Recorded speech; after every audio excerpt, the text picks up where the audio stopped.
السلام علیکم معزز ناظرین، بسم اللہ الرحمن الرحیم۔ محترم سامعین، حافظ ابن کثیر نے اپنے مشہور زمانہ تصنیف تاریخ ابن کثیر میں بڑی تفصیل سے حضرت امیر معاویہ رضی اللہ تعالی عنہ کی پیدائش کا واقعہ نقل کیا ہے۔ آپ مستند راویوں کے حوالے سے نقل کرتے ہیں۔ حضرت امیر معاویہ رضی اللہ تعالی عنہ کی والدہ ہند بنت عتبہ ابو سفیان سے شادی سے پہلے ایک عربی الفاقہ بن مغیرہ مخزومی کے نکاح میں تھیں۔ الفاقہ قریش کے نوجوانوں میں سے تھا۔ اس نے ایک مہمان خانہ بنا رکھا تھا جس میں وہ لوگ بلا اجازت اس کے پاس آتے جاتے تھے۔ ایک روز جب مہمان خانہ خالی تھا تو الفاقہ اکیلا وہاں لیٹا آرام کر رہا تھا۔ ہند بنت عتبہ بھی مہمان خانہ خالی دیکھ کر وہاں آئیں اور وہ بھی لیٹ گئیں۔ یہ گرمیوں کی دوپہر تھی۔ الفاقہ کو اچانک کوئی کام یاد آیا تو وہ تھوڑی دیر کے لیے ہند بنت عتبہ کے پاس سے اٹھا اور باہر نکل گیا۔ الفاقہ ابھی باہر ہی نکلا تھا کہ ساتھ ہی مہمان خانے میں ایک اجنبی شخص داخل ہوا۔ اجنبی مہمان نوجوان تھا۔ جیسے ہی وہ اندر داخل ہوا تو دیکھا کہ وہاں ایک خوبصورت نوجوان لڑکی لیٹی ہوئی ہے۔ مہمان کو غیرت آئی اور ہند بنت عتبہ کو دیکھتے ہی الٹے قدم واپس پھر گیا۔ ابھی وہ نکل ہی رہا تھا کہ الفاقہ نے اسے مہمان خانے سے نکلتے ہوئے دیکھ لیا۔ الفاقہ یہ منظر دیکھ کر آگ بگولا ہو گیا۔ شیطان نے اس کے دل میں وسوسہ ڈالا کہ تیری غیر موجودگی میں ہند نے اسے بلایا تھا۔ الفاقہ غصے میں بھرا اندر داخل ہوا اور جاتے ہی ہند بنت عتبہ کو پاؤں کی ٹھوکر سے مار کر اٹھایا اور کہنے لگا، یہ شخص جو میری غیر موجودگی تمہارے ساتھ تھا یہ کون تھا؟ اس نے کہا، میں نے کسی کو آتے جاتے نہیں دیکھا، میں تو سو رہی تھی۔ الفاقہ نے اس کی ایک نہ سنی اور کہنے لگا، میں تمہیں اب مزید نہیں رکھ سکتا، فوراً اپنے باپ کے ہاں چلی جا۔ ہند نے بہت سمجھانے کی کوشش کی مگر وہ نہ مانا۔ بالآخر وہ اٹھی اور روتی ہوئی اپنے باپ کے گھر چلی گئی۔ یہ خبر جنگل میں آگ کی طرح پوری بستی میں پھیل گئی۔ لوگ ہند کی کردار کشی کرنے لگے۔ عتبہ نے اپنی بیٹی سے کہا، لوگ باتیں کر رہے ہیں، تم مجھے سارا واقعہ بیان کرو۔ اگر لوگ ٹھیک کہہ رہے ہیں تو میں خفیہ طور پر اس شخص کی طرف اپنا آدمی بھیجتا ہوں جو اسے قتل کر دے گا اور تیرے متعلق کی جاننے والی باتیں ختم ہو جائیں گی، اور اگر یہ بات غلط ہے تو میں تمہیں یمن کے کاہنوں کی طرف لے کر جاؤں گا اور ان سے تمہاری پاک دامنی سے متعلق معلوم کروں گا۔ ہند نے اپنے باپ سے جاہلیت کی سب سے بڑی قسم کھا کر کہا، میں پاک دامن ہوں، مجھ پر تہمت لگائی جا رہی ہے۔ عتبہ گھر سے نکلا اور الفاقہ کی طرف چل دیا۔ الفاقہ سے ملاقات ہوئی تو عتبہ نے کہا، تم نے میری بیٹی پر ایک بہت عظیم بات اور بڑی آر کا الزام لگایا ہے جسے پانی بھی نہیں دھو سکتا، اور تو نے ہمیں عربوں میں ذلیل و رسوا کر دیا ہے، اور اگر تو میرا قرابت دار نہ ہوتا تو میں تجھے قتل کر دیتا، لیکن اب میں تمہیں یمن کے کاہن کے پاس لے جاؤں گا۔ عتبہ کا سردار ابن قریش میں ایک نام تھا جس کی وجہ سے الفاقہ ایک لفظ بھی نہ کہہ سکا، اور یوں یہ دونوں گھرانے یمن کے ایک مشہور کاہن کی طرف روانہ ہو گئے۔ یمن پہنچنے میں ایک دن کی مسافت رہ گئی تو ہند بنت عتبہ رونے لگی اور اس کے چہرے کا رنگ متغیر ہو گیا۔ خوف اس کے چہرے سے نمایاں نظر آ رہا تھا۔ عتبہ نے جو یوں ہند کو روتے دیکھا تو اس کی بھی ٹانگیں کانپ اٹھی، کیونکہ اب وہ محسوس کر رہا تھا کہ جیسے ہند واقعی بدکاری کی مرتکب ہو چکی ہے اور اب راز فاش ہونے کے خوف سے رو رہی ہے۔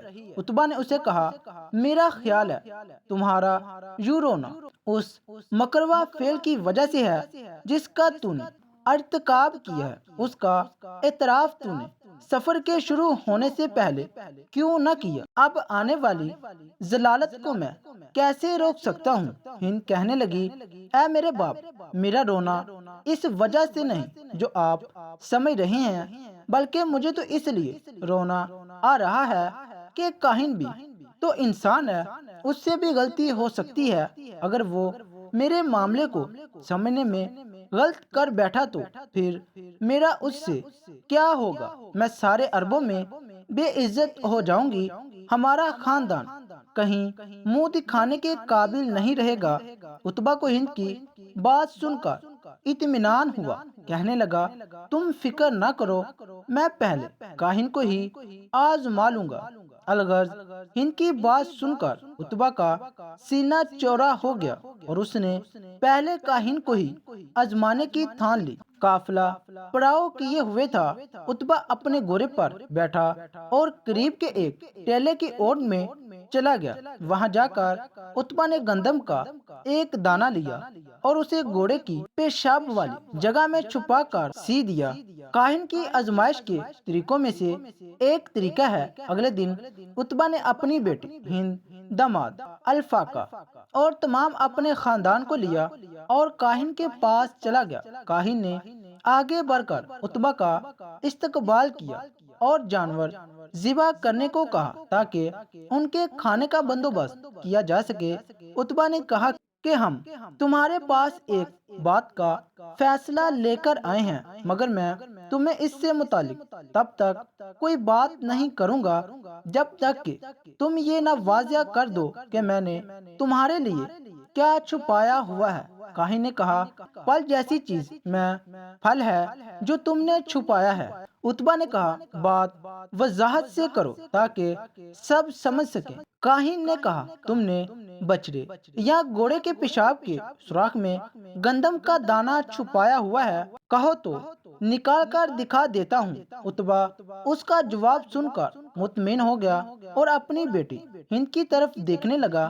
ہند نے سر جھکا لیا تو عتبہ کاہن سے کہنے لگا آپ نے سچ کہا ہے، اب یہ بات لیجئے جس سے متعلق سچ جاننے کے لیے ہم تمہارے پاس آئے ہیں۔ کاہن نے قافلے کے ساتھ آئی تمام خواتین کو اپنے پیچھے قطار میں بٹھا لیا، ان میں ہند بھی بیٹھ گئی۔ کاہن کو کوئی علم نہ تھا کہ وہ کس لڑکی کے بارے دریافت کرنا چاہتا ہے۔ وہ ان میں سے ہر ایک کے پاس جاتا، اس کے کندھے پر ہاتھ مارتا اور کہتا کھڑی ہو جا، تو پاک ہے۔ بالآخر ہند کی باری آئی تو کاہن نے اس کے کندھے پر ہاتھ مارا اور کہنے لگا پاک دامن سنجیدہ لڑکی کھڑی ہو جا، تو زانیہ نہیں ہے اور تو ضرور ایک بادشاہ کو جنم دے گی جسے معاویہ کہا جائے گا۔ یہ سننا تھا کہ ہند اور عتبہ کی خوشی کی کوئی انتہا نہ رہی۔ الفاقہ جو قریب ہی بیٹھا تھا فوراً اچھل کر ہند کے پاس جا کھڑا ہوا اور مضبوطی سے اس کا ہاتھ تھام لیا۔ ہند نے فوراً جھٹکا دے کر اپنا ہاتھ اپنے شوہر سے چھڑا لیا اور کہنے لگی پرے ہو جا مجھ سے، خدا کی قسم میرے اور تیرے سر کو کوئی تکیہ اکٹھا نہیں کرے گا۔ خدا کی قسم اگر میرے بطن سے بادشاہی پیدا ہونا ہے تو وہ تیرے نطفے سے نہیں ہو سکتا، یعنی اب سے میں تیری بیوی نہیں ہوں۔ بس ہند بنت عتبہ نے اپنے پہلے شوہر سے علیحدگی اختیار کی اور واپس آ کر نئے شوہر کی تلاش شروع کر دی۔ یوں آپ کا دوسرا نکاح امیہ خاندان کے ایک سردار ابو سفیان بن حرب سے ہوا، جس کے بعد آپ کے بطن سے حضرت امیر معاویہ رضی اللہ تعالی عنہ پیدا ہوئے، جو کاہن کی پیشن گوئی کے مطابق بادشاہ بھی بن گئے۔ حضرت ہند رضی اللہ تعالی عنہا بنت عتبہ فتح مکہ پر مسلمان ہوئی اور صحابیت کا درجہ بھی پا گئی۔ یہ وہی ہند بنت عتبہ ہے جنہیں سید الشہداء حضرت امیر حمزہ رضی اللہ تعالی عنہ کو شہید کروایا، اور پھر اپنے دل کی بڑاس نکالنے کے لیے ان کے جسم عطر کے ٹکڑے ٹکڑے کر کے کلیجہ نکال کر چبایا، مگر یہ واقعہ آپ کے قبول اسلام سے قبل کا ہے۔ دوستو، یہ یاد رکھیں کہ صحابہ کرام کے قبول اسلام سے پہلے کے تمام گناہ معاف کر دیے گئے ہیں، اور یہ معافی کسی اور نے نہیں بلکہ خود اللہ نے بے زبانی رسول محترم حضرت محمد صلی اللہ علیہ وآلہ وسلم عطا فرمائی ہے۔ ناظرین، اب آخر میں ہم اسی واقعہ کو حافظ ابن کثیر رحمۃ اللہ علیہ کی بیان کردہ روایت کے حوالے سے بھی بیان کرتے ہیں۔ چنانچہ آپ نے البدیع النہایہ جلد 8 میں ظاہری کے حوالے سے یہ روایت نقل کی ہے کہ جب حضرت امیر معاویہ رضی اللہ تعالی عنہ حج کرنے کے ارادے سے مدینہ آئے تو آپ حضرت عائشہ کے پاس گئے۔ دونوں نے علیحدگی میں گفتگو کی، اور ان کی گفتگو کے وقت زکون ابو عمر اور ام المومنین کے غلام کے سوا کوئی شخص موجود نہ تھا۔ حضرت عائشہ نے فرمایا، آپ اس بات سے بے خوف ہیں کہ میں آپ کے لیے ایک ایسے شخص کو چھپا دیتی جو آپ کو اندر داخل ہوتے ہی میرے بھائی محمد کے قتل کے بدلے میں قتل کر ڈالتا۔ حضرت امیر معاویہ رضی اللہ تعالی عنہ نے کہا، آپ نے درست کہا ہے۔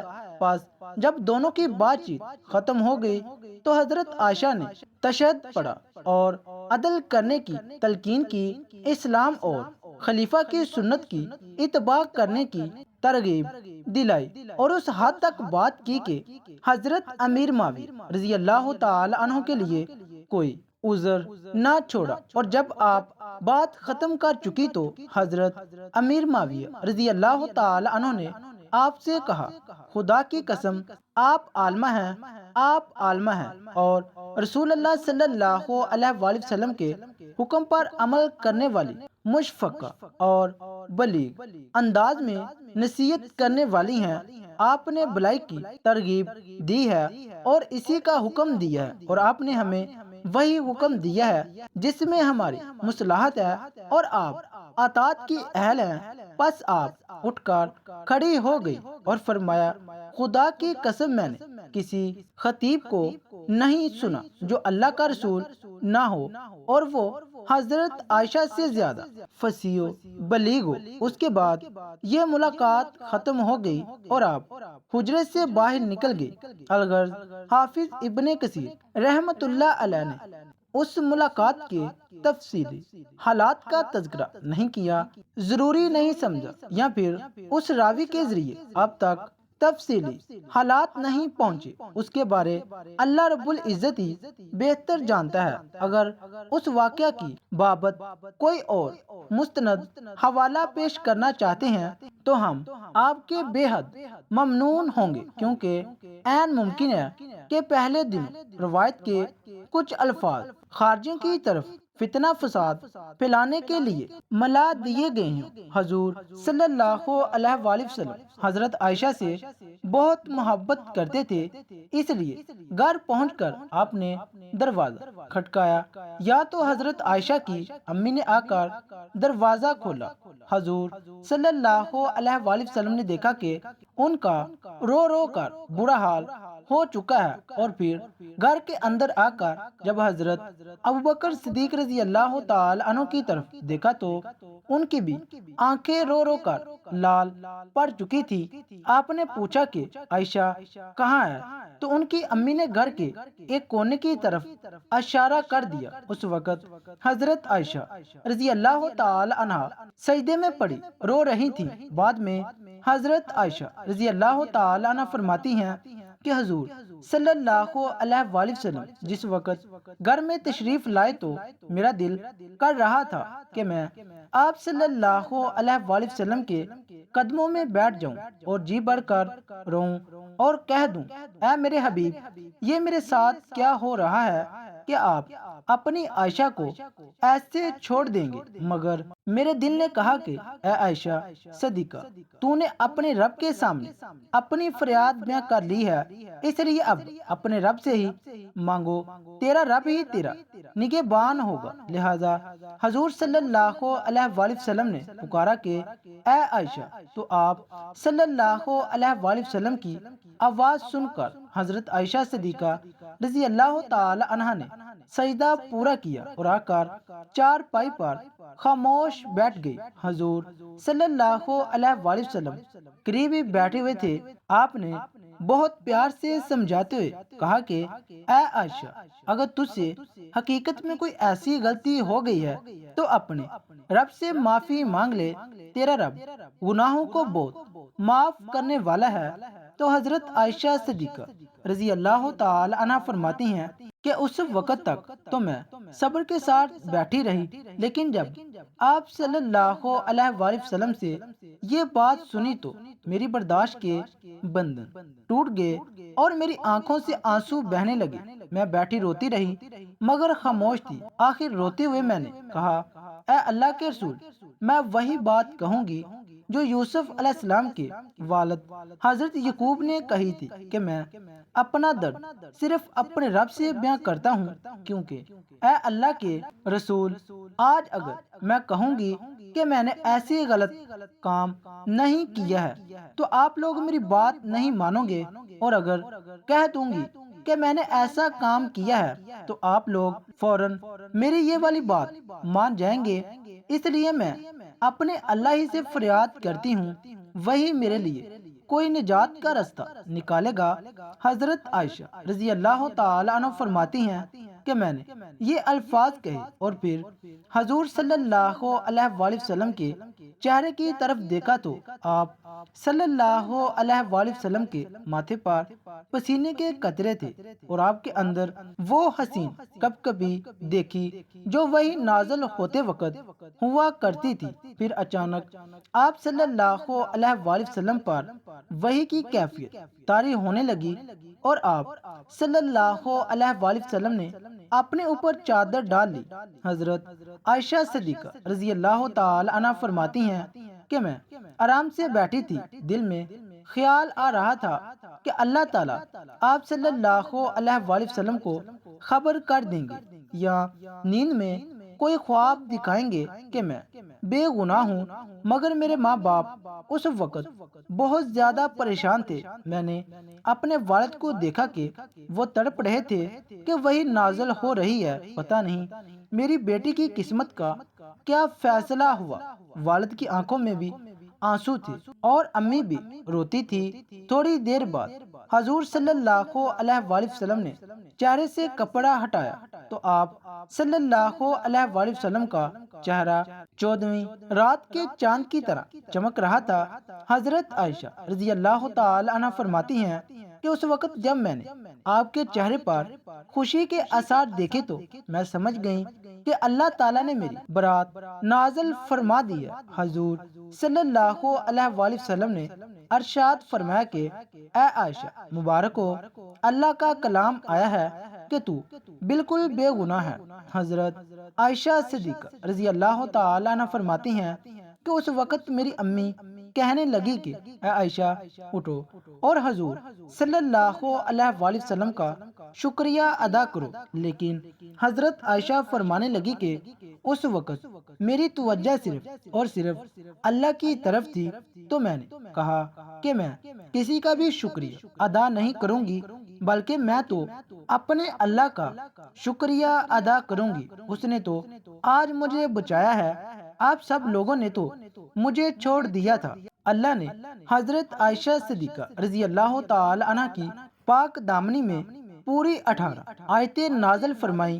یہی نہیں کہ صرف حضرت عائشہ صدیقہ رضی اللہ تعالی عنہ کو بے گناہ فرمایا، بلکہ اللہ نے حضرت عائشہ سے فرمایا کہ اے عائشہ، تمہیں اتنے دنوں تک جو تکلیفوں میں رہنا پڑا، اس کے بدلے میں تمہارے لیے مغفرت اور بڑا اجر دیتا ہوں۔ ناظرین، اس کے بعد حضرت عائشہ صدیقہ رضی اللہ تعالی عنہ پھر سے حضور صلی اللہ علیہ وآلہ وسلم کے گھر میں آ کر رہنے لگی، لیکن حضرت عائشہ رضی اللہ تعالی عنہ کو ساری زندگی حضرت علی سے ایک شکایت رہی، کیونکہ جس وقت مسجد میں حضور صلی اللہ علیہ وآلہ وسلم نے سبھی صحابہ کرام کو جمع کر کے حضرت عائشہ کے بارے میں مشورہ لیا تھا، تو بھی بڑے بڑے صحابہ کرام نے حضرت عائشہ صدیقہ رضی اللہ تعالی عنہ کی پاک دامنی کی گواہی دی تھی، اور آخر میں امیر المومنین حضرت علی کرم اللہ وجہ الکریم نے بھی ام المومنین حضرت عائشہ صدیقہ رضی اللہ تعالی عنہ کی پاک دامنی کی گواہی دی تھی۔ اللہ تعالی ہمیں صحابہ اہل بیت کے نقش قدم پر چلنے کی توفیق عطا فرمائے اور ہمارا خاتمہ بالخیر فرمائے، آمین ثم آمین۔ ناظرین، کمنٹ باکس میں اللہ تعالیٰ کے 99 ناموں میں سے ایک نام ضرور ٹائپ کیجیے گا۔ شکریہ، اللہ حافظ۔